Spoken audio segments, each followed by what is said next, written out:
Hey there YouTube, it's Zweihorne, and today I'm coming at you with another beer review, this time of Stone's 16th anniversary IPA, which is actually bottle conditioned, which is really good, helps keep the beer fresh.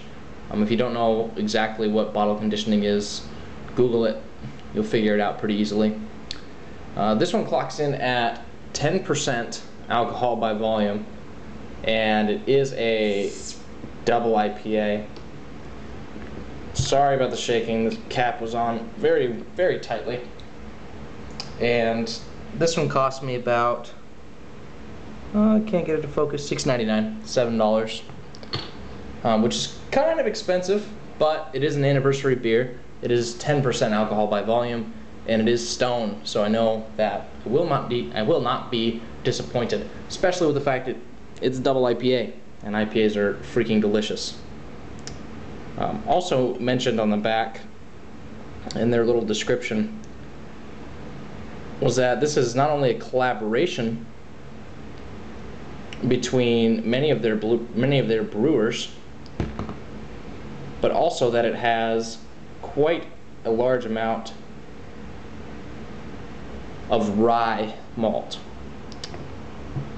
And they said not quite enough to justify calling it a rye IPA, but definitely quite a bit. They also mentioned on the back that it is supposed to have a lemony sort of flavor, as it has a number of lemon type additions. So I'm very excited. This promises to be a complex as well as delicious beer.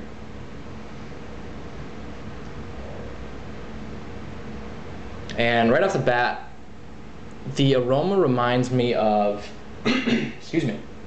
The aroma reminds me of Odell's IPA,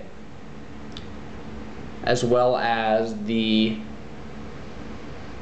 Full Sail IPA, in that it does have a lemony quality to it. Sort of a citrusy, but also flowery quality to the aroma. And I just want to point out, because I didn't say anything about it before, I really love the cask conditioning and just how it kind of preserves the head, makes the carbonation, I mean, it's beautiful. It just makes for a beautiful beer.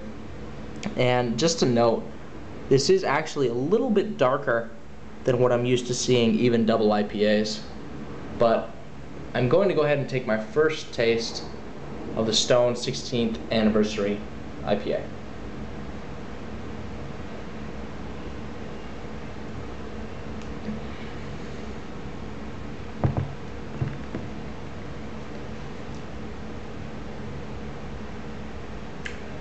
And I'm honestly considering whether I'm going to try to review this without having had it before.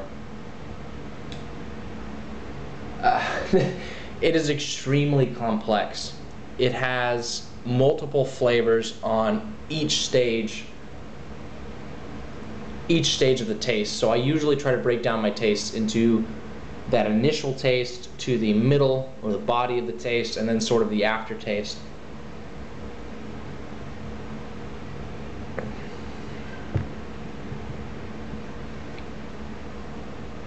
And honestly,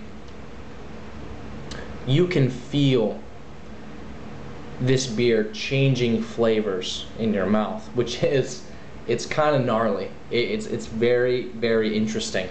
It starts out, and this is going to be a long video, guys. I'm sorry, but I'm not going to do a short video and not do this beer justice. So just stick with me. I'll do my best to describe this to you.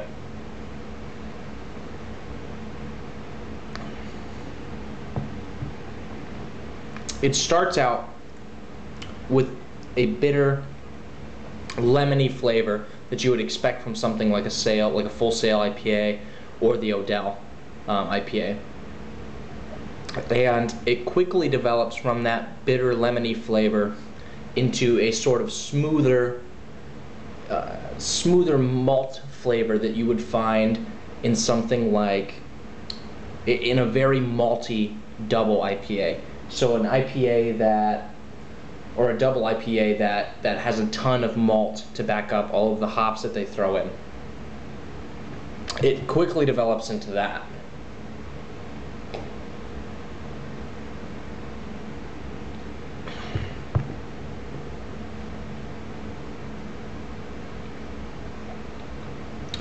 And that sort of malty, I mean, the bitterness is still there, but that sort of malty evolution sticks around into the aftertaste, and then the aftertaste, I'm really going to try to focus here.